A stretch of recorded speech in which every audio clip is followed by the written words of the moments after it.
Hello friends, hi friends, ఎలా ఉన్నారు friends? బాగున్నారా? ఈరోజు వరలక్ష్మి వ్రతం శుభాకాంక్షలు ఫ్రెండ్స్. మా ఇంట్లో వరలక్ష్మి వ్రతం పూజ చూడండి ఫ్రెండ్స్.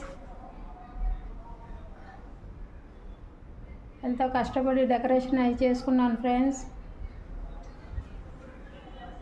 పూజ చాలా బాగా చేసుకుంటున్నా ఫ్రెండ్స్.